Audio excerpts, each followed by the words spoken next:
स्वः तत्सवितुर्वरेण्यं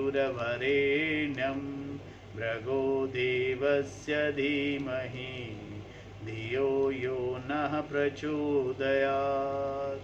ॐ सहना भवतु सहनौ भुनक्तु सह वीर्यं करवावहै तेजस्विनावधीतमस्तु मा विद्विषावहै। ओम शांति शांति शांति। श्रुति स्मृति पुराणानाम आलयं करुणालयं नमामि भगवत्पादशंकरं लोकशंकरं शंकरं शंकराचार्यं केशवं बादरायणं सूत्रभाष्यकृतौ वन्दे भगवन्तौ पुनः पुनः। ओम त्वमेव माता च पिता त्वमेव बन्धुश्च सखा त्वमेव विद्या द्रविणं त्वमेव सर्वं मम देव देव। ओम गुरुदेव भगवान शिव शंकर भोलेनाथ कैलाशपति महाराज की जय। श्री कृष्ण शरणं मम श्री कृष्ण शरणं मम श्री कृष्ण शरणं मम श्री कृष्ण शरणं मम। गांधी महाराज की जय हो।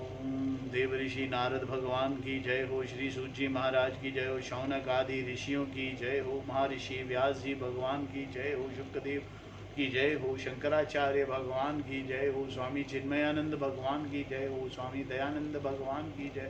स्वामी प्रबुद्धानंद भगवान की जय हो। स्वामी शुद्धानंद भगवान की जय हो। साध्वी आनंद ज्योति जी की जय हो। सभी गुरु देवताओं की जय हो। माता पिता की जय। सभी गुरु देवताओं की जय। सभी गुरु देवताओं की जय। श्री कृष्ण गोविंद हरे मुरारी हे नाथ नारायण वासुदेवा। श्री कृष्ण गोविंद हरे मुरारी हे नाथ नारायण वासुदेवा। श्री कृष्ण गोविंद हरे मुरारी हे नाथ नारायण वासुदेवा। श्रीमद् भागवत कथा छठा स्कंध और चौथा अध्याय।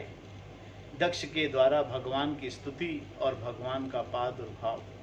राजा परीक्षित ने पूछा, भगवान आपने संक्षेप में तीसरे स्कंद में एक बात का वर्णन किया था कि स्वयंभू मनवंतर में देवता असुर मनुष्य सर्प और पशु पक्षी आदि सृष्टि कैसे हुई। मैं उसकी विस्तार जानना चाहता हूँ। प्रकृति आदि कारणों में भी परम कारण भगवान अपनी जिस शक्ति से जिस प्रकार उसके बाद की सृष्टि करते हैं उसे जानने की भी मेरी इच्छा है। सूत जी ने कहा, शौनक आदि ऋषियों परम योगी व्यास नंदन श्री सुखदेव जी ने राज ऋषि परीक्षित का यह सुंदर प्रश्न सुनकर अभिनंदन किया और इस प्रकार कहा। श्री सुखदेव भगवान बोले, राजा प्राचीन बाही के 10 लड़के थे। जिनका नाम प्रेचता था। जब समुद्र से बाहर निकले तब उन्होंने देखा कि हमारे पिता के निवृत्ति प्रायण हो जाने से सारी पृथ्वी पेड़ों से घिर गई है। उन्हें वृक्षों पर बड़ा क्रोध आया। उनके तपोबल ने तो मानो क्रोध की आग में आहुति ही डाल दी। बस उन्होंने वृक्षों को जला डालने के लिए अपने मुख से वायु और अग्नि की सृष्टि की। परीक्षित, जब प्रेष्ठाओं की छोड़ी हुई अग्नि और वायु उन वृक्षों को जलाने लगी तब वृक्षों के राजा अधिराज चंद्रमा ने उनका क्रोध शांत करते हुए इस प्रकार कहा, महाभाग्यवान प्रेष्ठाओं, ये वृक्ष बड़े दीन हैं। आप लोग इन्हें द्रोह मत कीजिए, क्योंकि आप तो प्रजा की अभिवृद्धि करना चाहते हैं और सभी जानते हैं कि आप प्रजापति हैं। महात्मा प्रेष्ठाओं, प्रजापतियों के अधिपति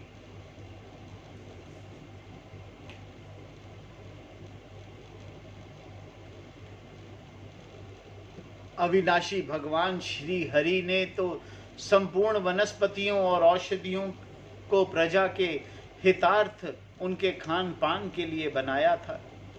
संसार के पांखों से उड़ने वाले चर प्राणियों के भोजन फल पुष्पादि अचर पदार्थ हैं। पैरों से चलने वालों के घास तृणादि बिना पैर वालों पदार्थ भोजन हैं।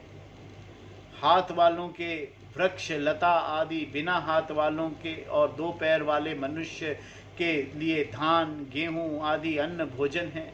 4 पैर वाले बैल ऊंट आदि खेती प्रवृत्ति के द्वारा अन्न की उत्पत्ति में सहायक हैं। निष्पाप प्रेरिताओं, आपके पिता और देवादिदेव भगवान ने आप लोगों को यह आदेश दिया है कि प्रजा की सृष्टि करो। ऐसी स्थिति में आप वृक्षों को जला डालें, ये कैसे उचित हो सकता है? आप लोग अपना क्रोध शांत करें और अपने पर पितामह आदि के द्वारा सेवित सत्पुरुषों के मार्ग का अनुसरण करें। जैसे माँ बाप बालकों की पलकें, नेत्रों की, पति पत्नी की, गृहस्थ भिक्षु की और ज्ञानी अज्ञानी की रक्षा करते हैं और उनका हित चाहते हैं, वैसे ही प्रजा की रक्षा और हित का उत्तरदायी राजा होता है। प्रेरिताओं, समस्त प्राणियों के हृदय में सर्वशक्तिमान भगवान आत्मा के रूप में विराजमान हैं। इसीलिए आप लोग सभी को भगवान निवास स्थान समझें। यदि आप ऐसा करेंगे तो भगवान को प्रसन्न कर लेंगे। जो पुरुष हृदय में उबलते हुए भयंकर क्रोध को आत्मविचार के द्वारा शरीर में ही शांत कर लेता है, बाहर नहीं निकलने देता, वह काल कर्म से तीनों गुणों पर विजय प्राप्त कर लेता है। प्रेरिताओं, इन दीनहीन वृक्षों को और न जलाइए। जो कुछ बच रहे हैं उनकी रक्षा कीजिए, इससे आपका भी कल्याण होगा। इस श्रेष्ठ कन्या का पालन इन वृक्षों ने किया है, इसे आप लोग पत्नी के रूप में स्वीकार कीजिए। परीक्षित, वनस्पतियों के राजा चंद्रमा ने प्रेरिताओं को इस प्रकार समझा बुझाकर उन्हें प्रमलोचा अप्सरा की सुंदरी कन्या दे दी और वह वहां से चले गए। प्रेरिताओं ने धर्मानुसार उसका पानी ग्रहण किया। फिर प्रेरिताओं के द्वारा उस कन्या के गर्भ से प्राचेत्स दक्ष की उत्पत्ति हुई। फिर दक्ष की प्रजा सृष्टि तीनों लोकों में भर गए। इनका अपनी पुत्रियों पर बड़ा प्रेम था। इन्होंने जिस प्रकार अपने संकल्प और वीर्य से विविध प्राणियों की सृष्टि की, वे मैं आपको सुनाता हूँ, सावधान होकर सुने। परीक्षित, पहले प्रजापति दक्ष ने जल, थल और आकाश में रहने वाले देवता, असुर एवं मनुष्य आदि प्रजा की सृष्टि अपने संकल्प से ही की।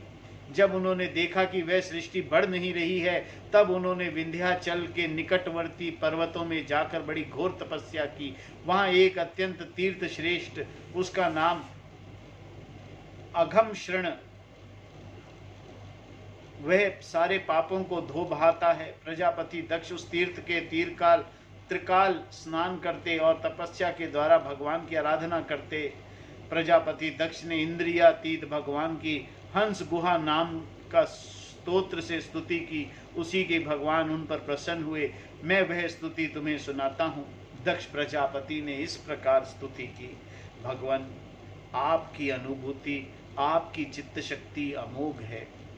आप जीव और प्रकृति से परे हैं, उनके नियता और उन्हें सत्ता स्फूर्ति देने वाले हैं। जिन जीवों ने त्रिगुणमयी सृष्टि का ही वास्तविक सत्य समझ रखा है, वह आपके स्वरूप का साक्षात्कार नहीं कर सके हैं, क्योंकि आप तक किसी भी प्रमाण की पहुंच नहीं है। प्रमाण उसका होता है जो सामने हो। भगवान तो स्वयं सिद्ध है, स्वयं प्रमाणित है, उन्हें किसी दूसरे प्रमाण की आवश्यकता नहीं है, ये समझना है। क्योंकि भगवान तक किसी प्रमाण की पहुंच नहीं है। आपकी कोई अवधि, कोई सीमा नहीं है। ईश्वर की न तो कोई सीमा है, न कोई अवधि है। वो समय में नहीं है, क्योंकि वो समय में नहीं है कि इस समय पैदा हुए, इस समय चले गए, इस समय आ गए, इस समय बैठ गए। नहीं, समय ईश्वर में है, ईश्वर समय में नहीं है। आप स्वयं प्रकाश और परात्पर हैं। मैं आपको नमस्कार करता हूं। यों तो जीव और ईश्वर एक दूसरे के सखा हैं, तथा इस शरीर में इकट्ठे ही निवास करते हैं, परंतु जीव सर्वशक्तिमान आपके सख्य भाव को नहीं जानता। ठीक वैसे ही जैसे रूप, रस, गंध आदि विषय अपने प्रकाशित करने वाली नेत्र, घ्राण आदि इंद्रिय वृत्तियों को नहीं जानते, क्योंकि आप जीव और जगत के दृष्टा हैं, दृश्य नहीं। महेश्वर, मैं आपके श्री चरणों में नमस्कार करता हूँ। देह, प्राण, इंद्रिय, अंतःकरण की वृत्तियां, पंच महाभूत और उनकी तन्मात्राएं, यह सब जड़ होने के कारण अपने को और अपने से अतिरिक्त को भी नहीं जानते, परंतु जीव इन सब को और इनके कारण सत्व, रज और तम इन तीनों गुणों को भी जानता है, परंतु वह भी दृश्य अथवा ज्ञेय रूप में आपको नहीं जान सकता।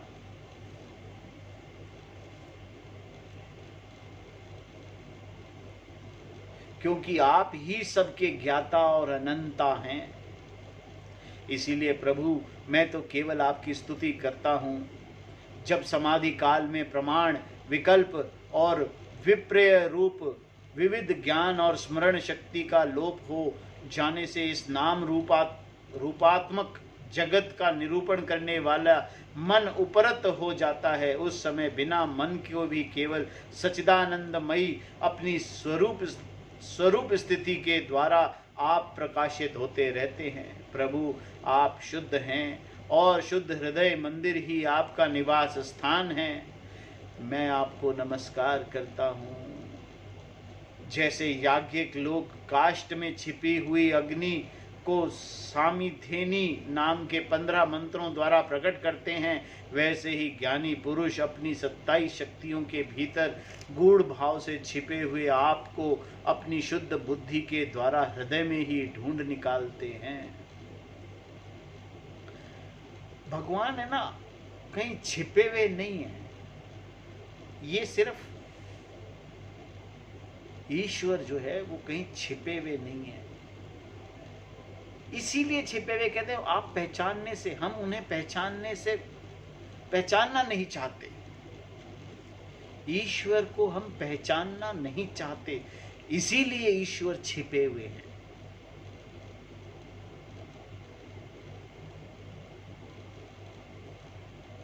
ईश्वर को जैसे ही स्वरूप में देखेंगे, अपनी आत्मा को ईश्वर रूप में देखेंगे तो ईश्वर दिखेंगे। जगत में जितनी भिन्नताएं देख पड़ती हैं वह सब माया की ही है। माया का निषेध कर देने पर केवल परम सुख के साक्षात्कार स्वरूप आप ही अवशेष रहते हैं। परंतु जब विचार करने लगते हैं तब आपके स्वरूप में माया उपलब्धि निर्वचन नहीं हो सकता, अर्थात माया भी आप ही हैं। अतः सारे नाम और सारे रूप आपके ही हैं, आप ही हैं। आत्म रूप में आप ही सब कुछ हैं।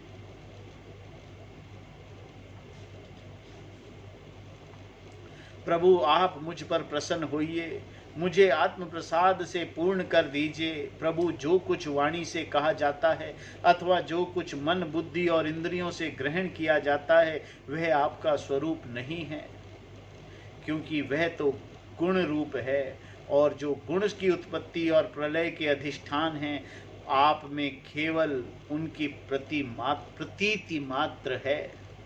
भगवान, आप में ही सारा जगत स्थित है, आप से ही निकला है, और आपने किसी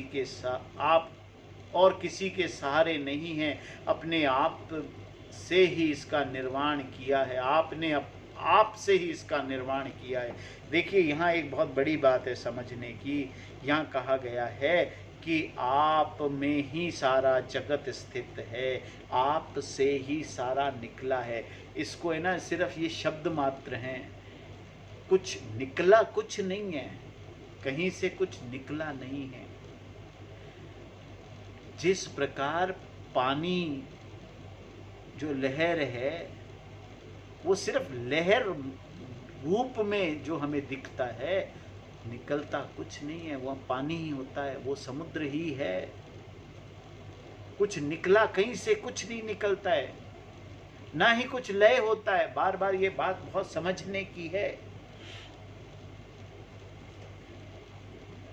जब तक हम लहर की दृष्टि से देखेंगे ना, तब कहेंगे लहर निकल रही है, लहर बड़ी हो रही है और लहर समा रही है। लेकिन पानी की जल दृष्टि से न तो कुछ निकल रहा है और ना ही कुछ बड़ा हो रहा है और ना ही कुछ कहीं समा रहा है। कहीं कुछ नहीं है। वो जल है, वो था भी नहीं और होगा भी नहीं, वो है, वो जल है। लहर है ही नहीं, ये सिर्फ भ्रांति है। लहर एक भ्रांति है, लहर एक त्रुटि है।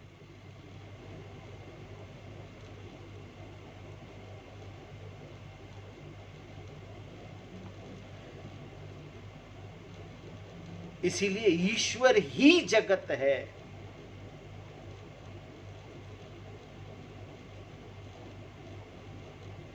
ईश्वर ही जगत है। ईश्वर से जगत नहीं है, ईश्वर से अलग कुछ नहीं है। जगत ईश्वर से अलग नहीं है। स्वयं ईश्वर ही जगत रूप में प्रतीत हो रहे हैं।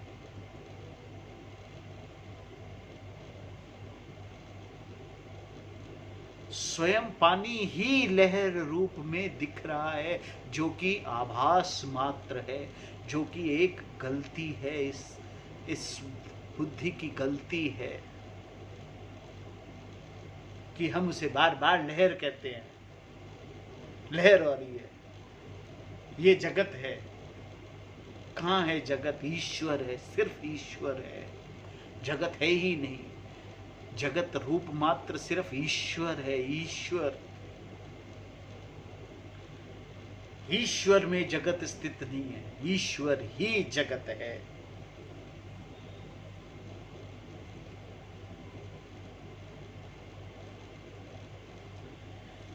ये आपका ही है और आपके लिए ही है। इसके रूप में बनने वाले भी आप हैं और बनाने वाले भी आप ही हैं। ये रूप की दृष्टि से है, रूप की दृष्टि से।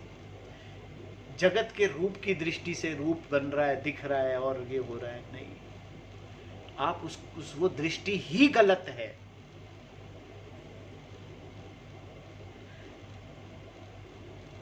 वो रूप दृष्टि ही गलत है। वो त्रुटि है। जो रूप देखती है वो दृष्टि ही त्रुटि है। जो दृष्टि लहर देखती है वो त्रुटि है, वो दृष्टि ही गलत है। ये बात को पहचानना है, ये बात को ही समझना है। ये समझना ही ज्ञान है।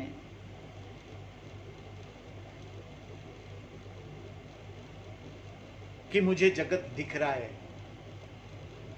ये दिखना ही गलत है। ये दिखना ही आभास है, ये दिखना ही बिल्कुल गलत है। सही शब्द गलत है इसका।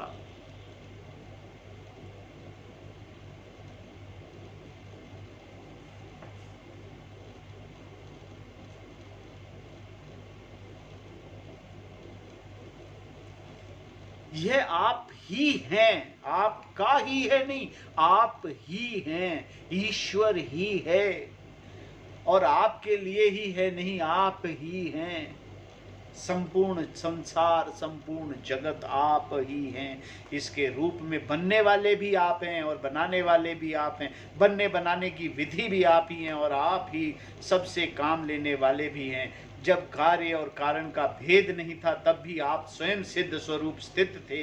इसी से आप सबके कारण भी हैं। सच्ची बात तो यह है कि आप जीव जगत का भेद और स्वतः भेद से सर्वथा रहित हैं, एक अद्वितीय हैं।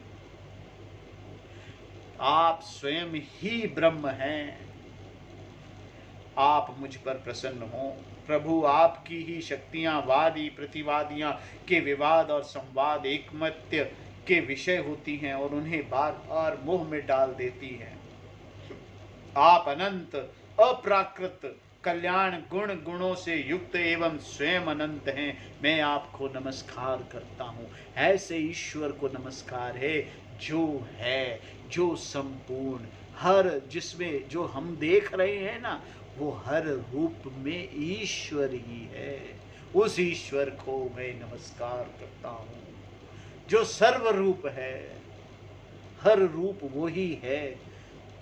और ये रूप दिखना मेरी गलती है,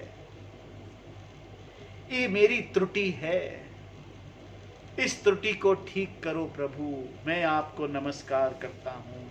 भगवान उपासक लोग कहते हैं कि हमारे प्रभु हस्त पादि से युक्त साकार विग्रह हैं, और सांख्यवादी कहते हैं कि भगवान हस्त पाद आदि विग्रह से रहित निराकार हैं।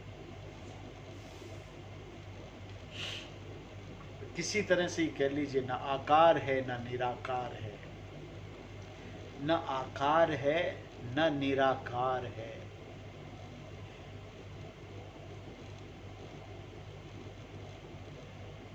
आकार समझना मेरी त्रुटि है और निराकार कुछ है ही नहीं, तो वो न आकार है न निराकार है, क्योंकि आकार है ही नहीं। क्योंकि आकार में सोचना शुरू करूंगा कि आकार है, तभी मैं उसको पहले आकार बनाऊंगा, फिर उसे निराकार करूंगा। नहीं, ना आकार है ना निराकार है, सिर्फ ईश्वर है। यद्यपि इस प्रकार वह एक ही वस्तु के दो परस्पर विरोधी धर्मों का वर्णन करते हैं, परंतु फिर भी उसमें विरोध नहीं है, क्योंकि दोनों एक ही परम वस्तु में स्थित हैं। बिना आधार के हाथ पैर आदि के होना संभव नहीं है, और निषेध भी कोई न कोई अवधि नहीं होनी ही चाहिए। आप वही आधार और निषेध की अवधि हैं, इसीलिए आप साकार निराकार दोनों ही अवरुद्ध संपर ब्रह्म हैं। प्रभु आप अनंत हैं, आपका ना तो कोई प्राकृत नाम है और ना ही कोई प्राकृत रूप है, फिर भी जो आपके चरण कमलों को भजन करते हैं, उन पर अनुग्रह करने के लिए आप अनेकों रूपों में प्रकट होकर अनेकों लीलाएं करते हैं, तथा उन रूपों एवं लीलाओं के अनुसार अनेकों नाम धारण कर लेते हैं। परमात्मा, आप मुझ पर कृपा प्रसाद कीजिए। लोगों की उपासनाएं प्राय साधारण कोटि की होती हैं, अतः आप सबके हृदय में रहकर उनकी भावना के अनुसार भिन्न भिन्न देवता के रूप में प्रतीत होते रहते हैं। ठीक वैसे ही जैसे हवा गंध का आश्रय लेकर सुगंधित प्रतीत होती है, परंतु वास्तव में सुगंधित नहीं होती, ऐसे सबकी भावनाओं का अनुसरण करने वाले प्रभु मेरी अभिलाषा पूर्ण करें। श्री सुखदेव जी कहते हैं, परीक्षित, विंध्याचल के अघम शरण तीर्थ में जब प्रजापति दक्ष इस प्रकार स्तुति की, तब भक्तवत्सल भगवान उनके सामने प्रकट हुए। उस समय भगवान गरुड़ के कंधों पर चरण रखे हुए थे। विशाल एवं हष्ट पुष्ट 8 भुजाएं थी। उनके शंख चक्र तलवार ढाल बाण धनुष पाश और गदा धारण किए हुए थे। वर्षाकालीन मेघ के समान श्यामल शरीर पर पीतांबर फहरा रहा था। मुखमंडल प्रफुल्लित था। नेत्रों से प्रसाद की वर्षा हो रही थी। घुटनों तक वनमाला लटक रही थी। वक्ष स्थल पर सुनहरी रेखा, श्रीवत्स चिन्ह और गले में कौस्तुभी मणि जगमगा रही थी। बहुमूल्य किरीट, कंगन, मकरकृत कुंडल, करधनी, अंगूठी, कड़े, नुपुर और बाजूबंद अपने अपने स्थानों पर सुशोभित थे। त्रिभुवनपति भगवान ने त्रैलोक्य विमोहन रूप धारण कर रखा था। नारद, नंद, सुनंद आदि पार्षद उनके चारों ओर खड़े थे। इंद्र आदि देवेशगण स्तुति कर रहे थे, तथा सिद्ध गंधर्व और चारण भगवान के गुणों का गान कर रहे थे। वे अत्यंत आश्चर्यमय और अलौकिक रूप देखकर प्रजापति दक्ष कुछ सम गए। प्रजापति दक्ष ने आनंद में भरकर भगवान के चरणों में साष्टांग प्रणाम किया। जैसे झरनों से जल से नदियों से भर जाती है, वैसे ही परमानंद के उद्र से उनकी एक एक इंद्रिय भर गई और आनंद परवश हो जाने के कारण वह कुछ भी बोल न सके। परीक्षित प्रजापति दक्ष अत्यंत नम्रता से झुककर भगवान के सामने खड़े हो गए। भगवान सबके हृदय की बात जानते ही हैं। उन दक्ष प्रजापति की भक्ति और प्रजा वृद्धि की कामना देखकर उनको यूं कहा। श्री भगवान ने कहा, परम भगवान दक्ष, अब तुम्हारी तपस्या सिद्ध हो गई, क्योंकि मुझ पर श्रद्धा करने से तुम्हारे हृदय में मेरे प्रति परम प्रेम भाव उदय हो गया है। प्रजापते, तुमने विश्व की वृद्धि के लिए तपस्या की है, इसीलिए मैं तुम पर प्रसन्न हूँ, क्योंकि तुम मेरी ही इच्छा से जगत के समस्त प्राणी अभिवृद्ध और समृद्ध हों। ब्रह्मा, शंकर, तुम्हारे जैसे प्रजापति, स्वयंभू आदि मनु तथा इंद्र आदि देवेश्वर, यह सब मेरी विभूतियां हैं और सभी प्राणियों के अभिवृद्धि करने वाले हैं। ब्रह्मन तपस्या मेरा हृदय है, विद्या शरीर है, कर्म आकृति है, यज्ञ अंग है, धर्म मन है और देवता प्राण हैं। जब यह सृष्टि नहीं थी तब केवल मैं ही था, और वह भी निष्क्रिय रूप में। बाहर भीतर कहीं भी और कुछ न था, न तो कोई दृष्टा था न दृश्य। मैं केवल ज्ञान स्वरूप और अव्यक्त था। ऐसा समझ लो मानो सब सुषुप्ति ही सुषुप्ति छा रही हो। प्रिय दक्ष, मैं अनंत गुणों का आधार एवं स्वयं अनंत हूँ। जब गुणमयी माया के क्षोभ से यह ब्रह्मांड शरीर प्रकट हुआ, तब इसमें अयोनिज आदि पुरुष ब्रह्म उत्पन्न हुए। जब मैंने उनमें शक्ति और चेतना का संचार किया, तब देव शिरोमणि ब्रह्म सृष्टि करने के लिए उद्यत हुए, परंतु उन्होंने अपने को सृष्टि कार्य में असमर्थ सा पाया। उस समय मैंने उन्हें आज्ञा दी कि तप करें। जब उन्होंने घोर तपस्या की और उस तपस्या के प्रभाव से पहले पहल तुम 9 प्रजापतियों की सृष्टि की। प्रिय दक्ष, देखो, यह पंचजन प्रजापति की कन्या अस्कनी है। तुम अपनी पत्नी के रूप में ग्रहण करो। अब तुम गृहस्थोचित स्त्री सहवास रूप धर्म स्वीकार करो। यह अस्कनी भी उसी धर्म को स्वीकार करेगी, तब तुम इसके द्वारा बहुत सी प्रजा उत्पन्न कर सकोगे। प्रजापते, अब तक जो मानसी सृष्टि होती थी, परंतु अब तुम्हारे बाद सारी प्रजा मेरी माया से स्त्री पुरुष के संयोग से उत्पन्न होगी तथा मेरी सेवा में तत्पर रहेगी। श्री सुखदेव भगवान कहते हैं, विश्व के जीवन दाता भगवान श्री हरि यों कहकर दक्ष के सामने ही इस प्रकार अंतर ध्यान हो गए, जैसे स्वप्न में देखी हुई वस्तु स्वप्न टूटते ही लुप्त हो जाती है। ओम नमो भगवते वासुदेवाय। ओम नमो भगवते वासुदेवाय। अब है 5वां अध्याय, जहाँ पर श्री नारद जी के उपदेश से दक्ष पुत्रों की विरक्ति तथा नारद जी को दक्ष का श्राप लगेगा। ये कथा हम कल करेंगे। आज की कथा को यहीं विराम देते हैं। श्रीमन नारायण नारायण नारायण, भजमन नारायण नारायण नारायण, हरिहर नारायण नारायण नारायण, श्रीमन नारायण नारायण नारायण, हरिहर नारायण नारायण नारायण। आरती अति पावन पुराण की, धर्म भक्ति विज्ञान खान की। आरती अति पावन पुराण की, धर्म भक्ति विज्ञान खान की। महापुराण भागवत निर्मल शुक मुख विगलित निगम कल्प फल, परमानंद सुदारसमय कल लीलारति रस रस निधान की। आरती अति पावन पुराण की, धर्म भक्ति विज्ञान खान की। कलिमल मथनि त्रिताप निवारिणी, जन्म मृत्युमय भव भयहारिणी। सेवत सतत सकल सुखकारिणी, सौमौषधि हरिचरित गान की।